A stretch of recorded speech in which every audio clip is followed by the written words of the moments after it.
Hello everyone, welcome to Helix Cloud Games. My name is Richie and this is CloudQuest, a cloud gaming show where we take a deep dive into one particular topic. This week we're talking about the games we only played because of Google Stadia. And joining me on this quest is none other than Mr. Chris. Bonjour, Richie. How's your holiday going? Because you're away right now. When this goes live, I might be back, right? Possibly? I'm not sure off the top of my head. Either way, yes, I'm taking a well-deserved break. I'm visiting France for a week or so. I'm going to Paris, going to Disneyland with the wife, getting some much deserved time away just for a break. I haven't been away in 3 years. Obviously, we went to Poland, but I didn't count that as a break because we just drank. He doesn't count it as a break because I was there. You snore very loudly. Yeah, I do. Either way, yes. I'm probably super chill and relaxed. I'll probably have a beer or some wine, some French bread. Living the best life out in the French countryside. Beautiful country. But before we get into it, make sure you subscribe to the channel if you haven't already. Hit that bell icon for the notifications when all our great shows go live, such as the Sounds of Stadia podcast, each and every single Monday on YouTube and podcast services, where you can get the breakdown of the week's Stadia news. Talking the PS, where on every Tuesday we break down the PlayStation news happening in the clouds, and our live streams every single Thursday.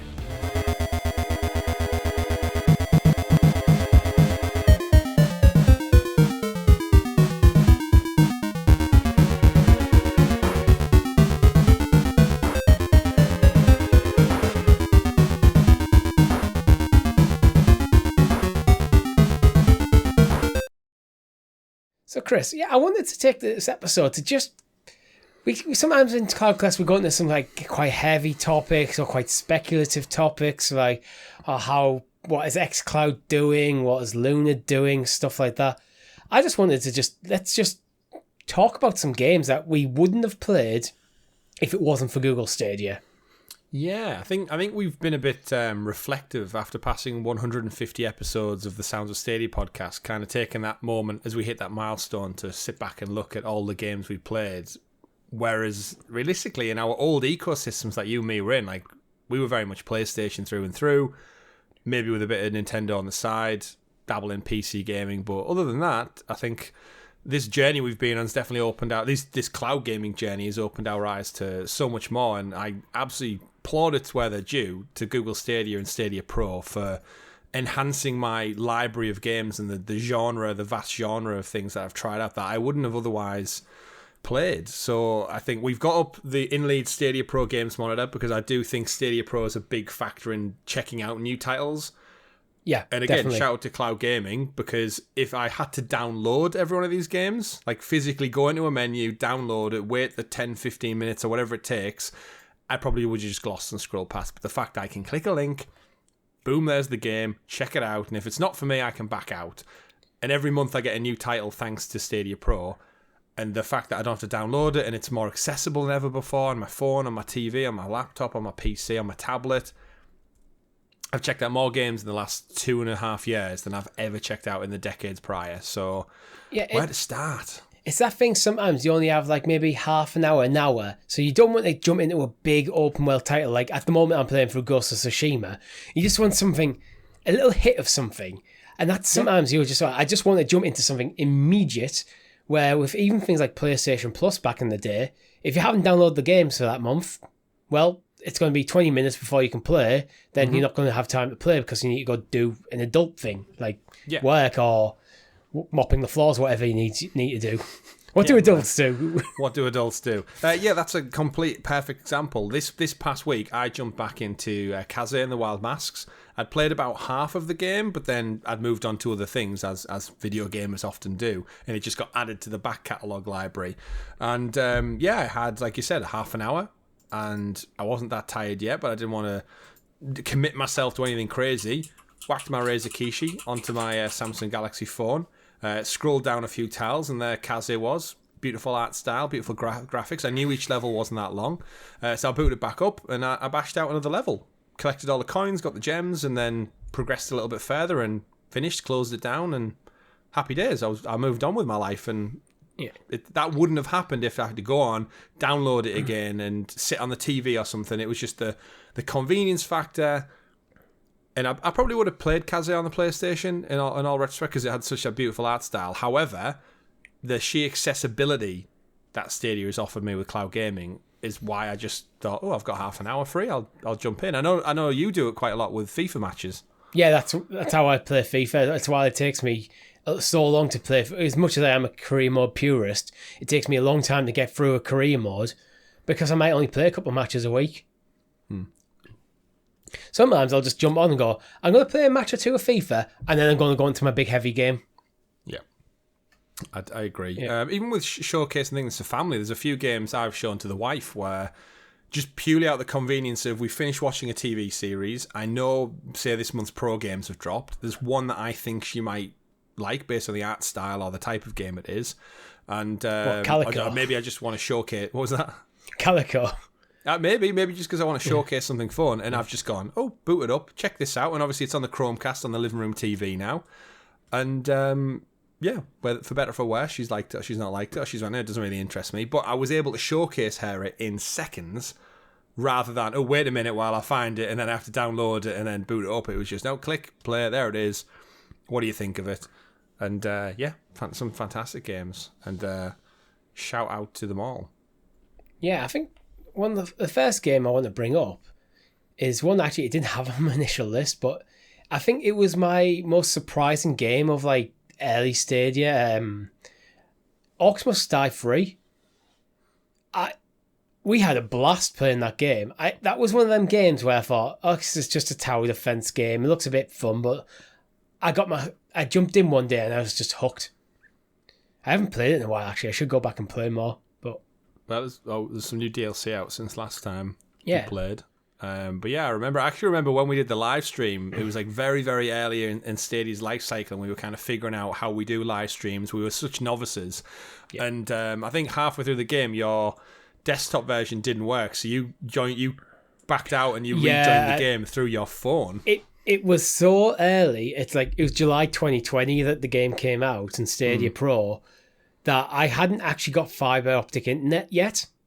So my internet at home, I was still on like DSL. It was like something like 30 megabit per second. It was terrible. It was absolute garbage. But even then I could tell the potential of Stadia. But it was like, as soon as I got an upgrade, it's like, it's like my phone had died. I went on data on my phone to finish that stream. ADSL. Who'd have thought? Painful stuff. Yeah. Not anymore than the world we live in, but Orcs Must Die 3, great game. Of course, time exclusive, so you wouldn't have been able to play it anywhere else if it wasn't for Stadia at the time as well. Robot Entertainment, I think, put that one out. Of course, more orcs on screen than ever before, thanks to the power of the cloud, is how it was sold. In line with that very same month, actually, Monster Boy and the Cursed Kingdom. Is one of the challenges that I embarked on, partially for the channel itself. It's a game that, again, I've played side-scrolling action-adventure kind of dungeon crawler, Castlevania-style games before, but I never finished one, in all honesty. I've never played it to completion, and there's a full series of me going angry, nice and calm, angry, nice and calm. How the many full episodes Monster Boy was it? playthrough. I think it ended up being like 18 to 20 episodes maybe, with parts of my sanity lost along the way every week. But yeah, that was a fun time, and it was one of those things like we had. I think Tom jumped in with me for a few episodes, and I think if I was playing on my own, I probably would have just backed out and bailed on it. But yeah, seeing it through to completion, beautiful game. And again, it's one that transcends it because of the style of game it is. It works so well on desktop or mobile phone, or because it's just 2D platformer. It fits everything. And I wouldn't have played it if it wasn't for Stadia, most likely. I would have played it, but maybe not to the degree I would have done if it wasn't as accessible. Loved it. Yeah, fantastic. I mean, I've talked about some of the JRPGs, so I don't want to dwell on them, so I'm just going to list a few off straight off the bat, then we'll move on. Because people heard me talk about Ys before, never played it, fell in love with Ys 8, Lacrimosa Dana. I've since also played Ys 9 Months from Nox. Sorry, Bless just a you. cough there. Yes, I was going to say, what happened? Yeah, it was a cough. You just enjoyed them that much. Yeah, 8's better than 9 in my opinion. I much preferred the setting. I think it's a bit of a stronger game, but I really enjoyed both of the games. And obviously, Dragon Quest XI, Echoes of an Elusive Age, another game that, as much as I like my JRPGs, I don't think I would have jumped into. I was aware of the Dragon Quest franchise, but not to the point where I go, you know what, I'm going to give this a go. But because it came to Stadia Pro, I went, yeah, let's give it a go. And again, I loved it.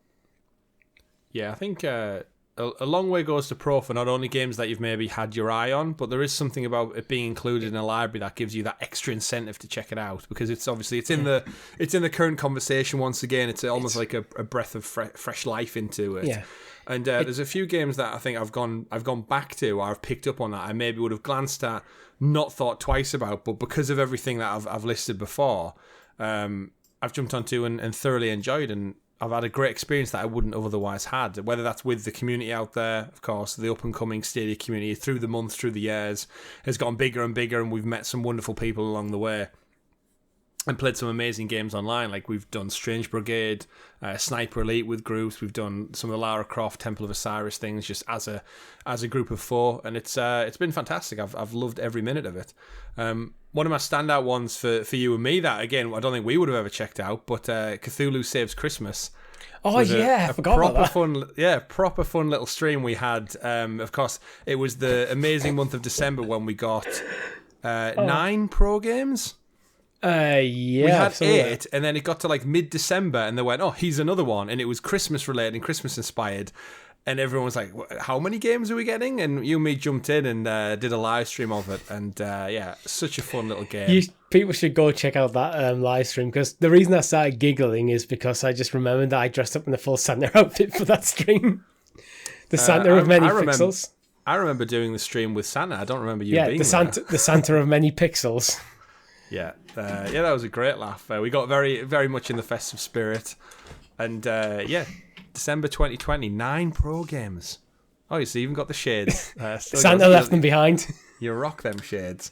But yeah, great little game, and 100% a title I wouldn't have even give a second thought to, I think, elsewhere outside of Stadia, and yet it dropped stealth. And again, I know we criticise stealth drops and the way some of the communication works sometimes, but that was definitely one that worked. It was timely, it was seasonal, it was fun. Yeah.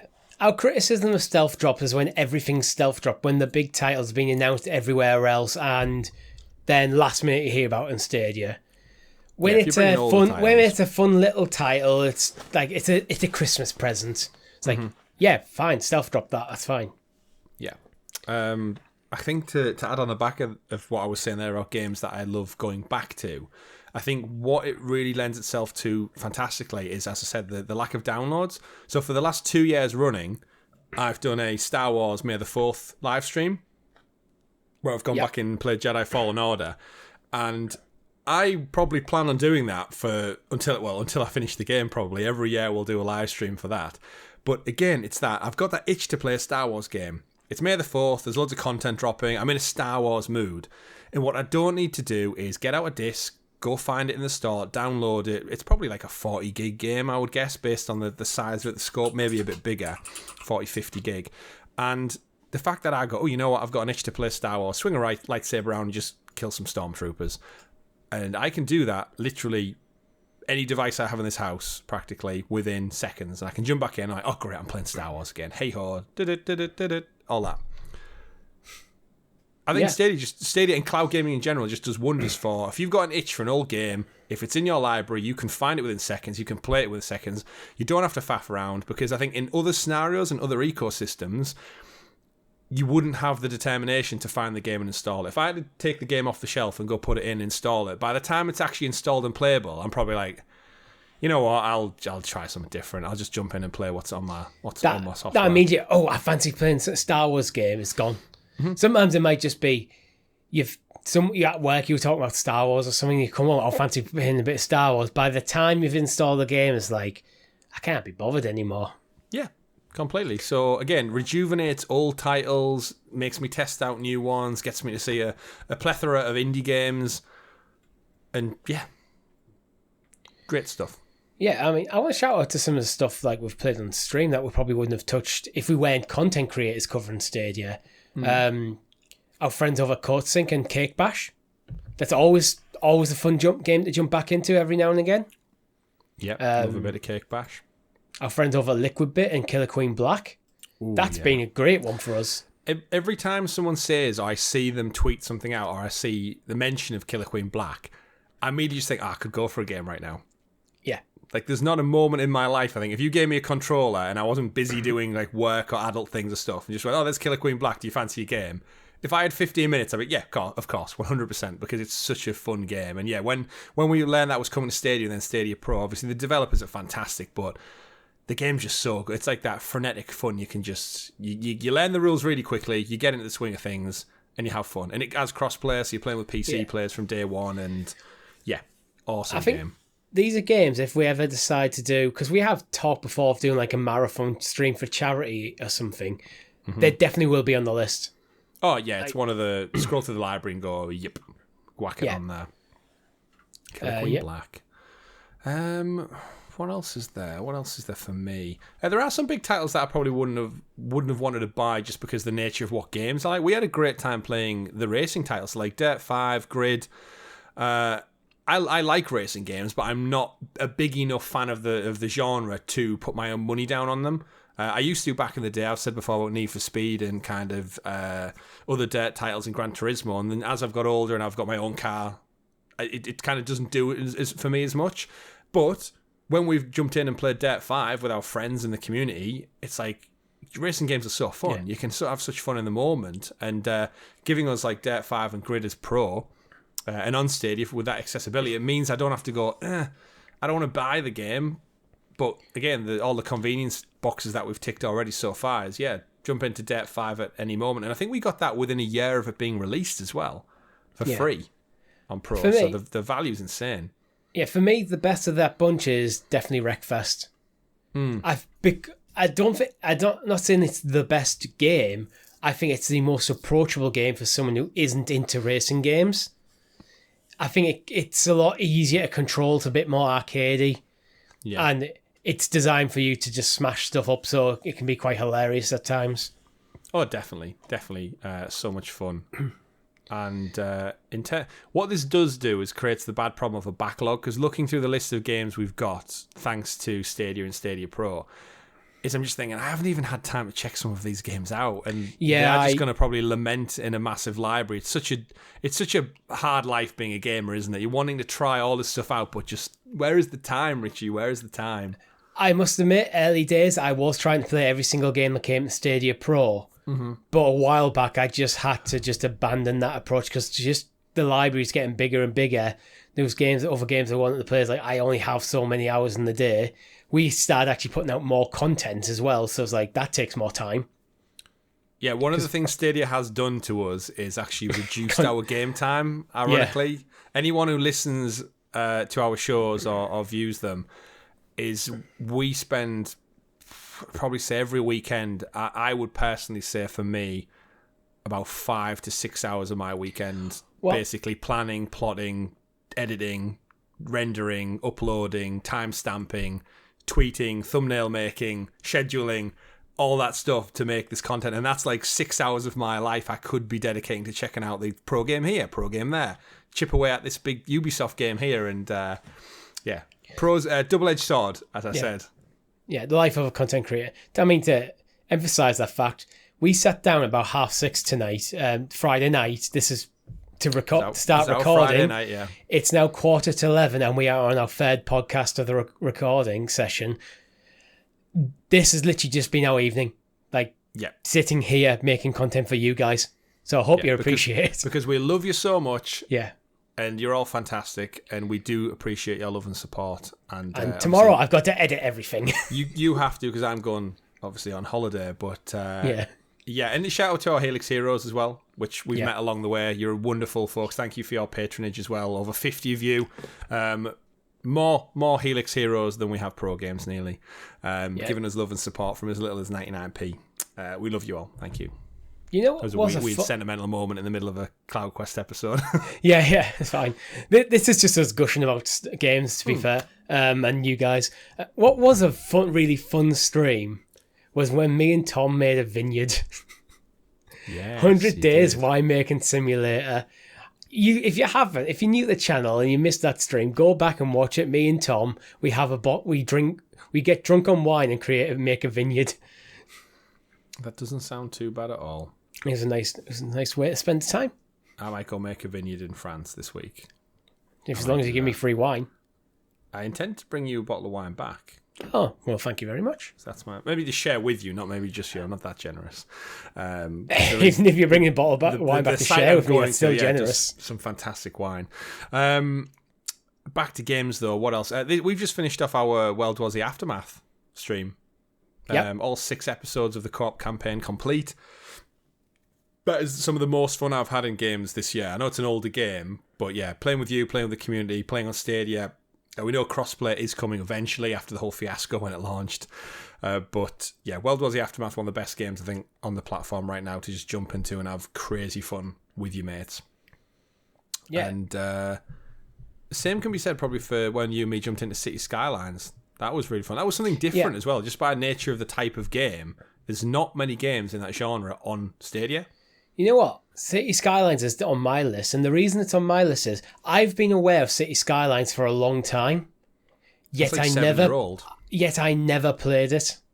And it's a game I look at and go, I'd enjoy playing that, and then never did, till it came to Stadia. And that's kind of what this episode's about. It's the games we only played because of Stadia. It's like, I had plenty of opportunity over the years to play that game, but I never dropped my money on it. Comes to Stadia Pro, all in. Boom. Terrific stuff. And there's so many that we haven't give like shout outs to throughout that. I know loads of our viewers and listeners who are family members as well.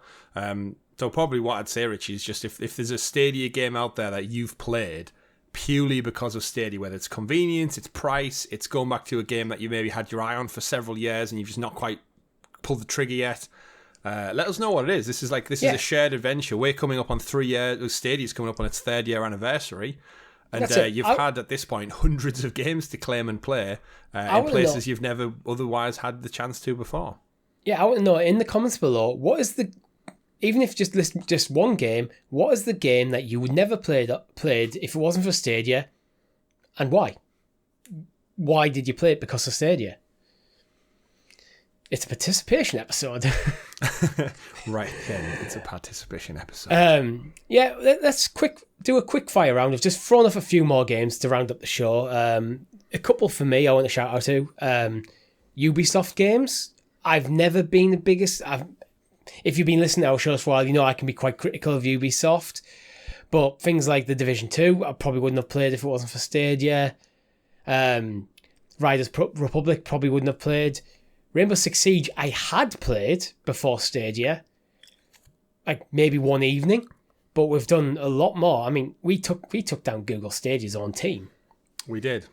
That's why they don't do many community blogs anymore, because rumours are they haven't recovered from that stream yet. Yeah. We have to reduce the blogs to bi-weekly because we just can't recover from that amazing defeat. They invited us to take them on, and we destroyed them. We did. R.I.P. Yeah. Lost Words Beyond the Page, first game. Ooh, yeah. The first that one will always hold a special place for me, because not only is it a fantastic, beautiful game that everyone should play, it's also the first piece of content I made just me. Like, I recorded it, I edited it. It's the first thing I edited. My PC could not handle it, so the editing's not great. Don't judge me on the editing. My PC literally could not edit it. It was dying at the time, so...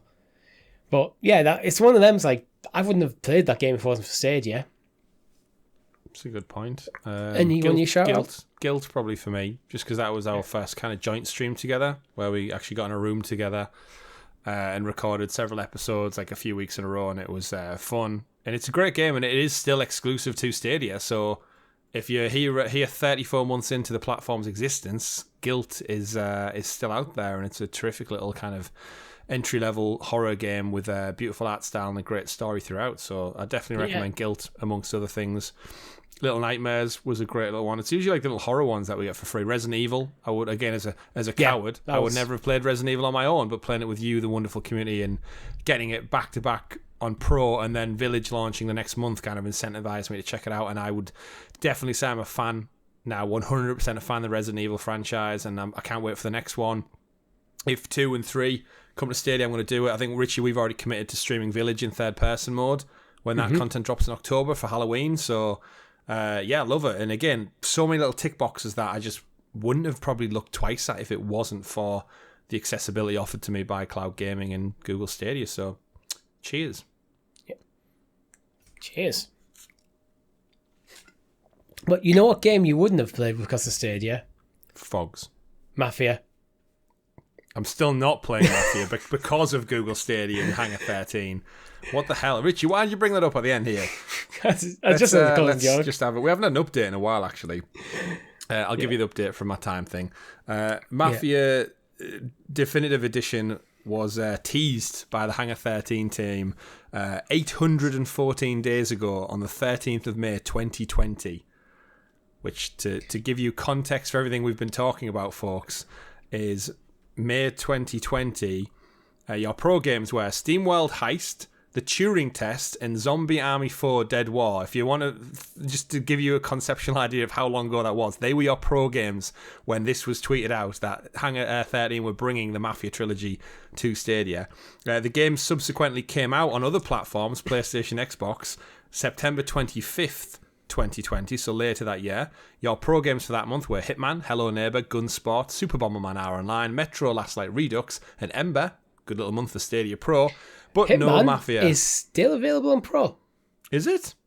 According to Leeds thing, it's one of them things I noticed. I was like, yeah, that's still on Pro. It's a great game. Great game. So all in all, 814 days since it was teased, 679 days since it was released on other platforms, and we still wait. So yes, the games we haven't played on Stadia is the Mafia Definitive Trilogy still. To this day, we'll lament it in the chat. One day. But that's all we have time for this week. If you've liked the video, hit that like button and consider becoming a member for as little as 99p, where you can get early access to this very show and occasionally talking the PS. Again, what is your game that you want to play that you wouldn't have played if it wasn't for Stadia? Let us know in the comments. And if you've got an idea for a topic, comments below. We have a Discord server. We can join some awesome people for some great conversation. Thank you very much for watching or listening. I've been Richie. Je m'appelle Chris.